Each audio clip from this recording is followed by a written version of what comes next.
Hi అండి. సంక్రాంతి పూజ complete అయిపోయింది. ఇదిగోండి చూడండి, ధాన్యపు రాసుల్లో చిరుధాన్యాలన్నీ వేసి చల్లని తల్లి లక్ష్మీదేవిని ఇక్కడ పెసల్లో కూర్చోబెట్టాం. పచ్చగా మన ప్రాంతాన్ని పచ్చని పంటలతో ఎప్పుడూ కూడా దీవించాలి.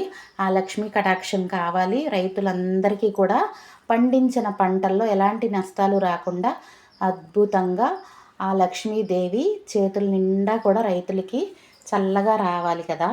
అందుకని అమ్మని పెసల్లో కూర్చోబెట్టేసాం.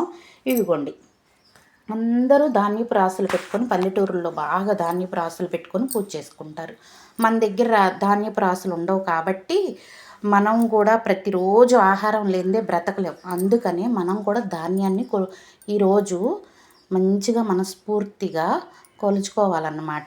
ఎందుకని ఇవిగోండి వడ్లు, జొన్నలు, ఇట్లాగే తెల్ల జొన్నలు, అక్కడొచ్చి పల్లీలు, గోధుమలు పెట్టాలి.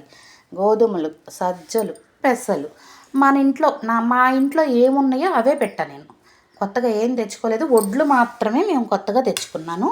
ప్రతి సంవత్సరం వడ్లు తెచ్చుకుంటా నేను. అట్లా మిగిలినవన్నీ మన ఇంట్లో ఉండేవి. ఇలా పెట్టుకొని మంచిగా ఆ స్వామిని, ఆ దేవతల్ని, ముక్కోటి దేవతల్ని చల్లగా దీవించమని కొలిస్తే రైతులందరూ బాగుంటారు. రైతులు బాగుంటే మనము బాగుంటాం కదా. కడుపు నిండా అన్నం దొరుకుద్ది. రైతులు మంచిగా పంటలు పండిస్తే మన కడుపు నిండా మనకి, మన పిల్లలకి ఆహారం దొరుకుద్ది కదా.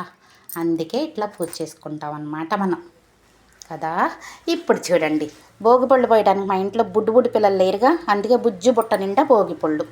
వాటిని కూడా అట్లా బుజ్జి బుట్టలో అలంకరించుకుని బుట్టడు పువ్వులు మంచిగా ఇదిగా చూసారా. ఈ సంక్రాంతికి మాత్రం చిల్లర డబ్బులే పెట్టాలి. రాసులుగా డబ్బులు పోసేసేయాలన్నమాట.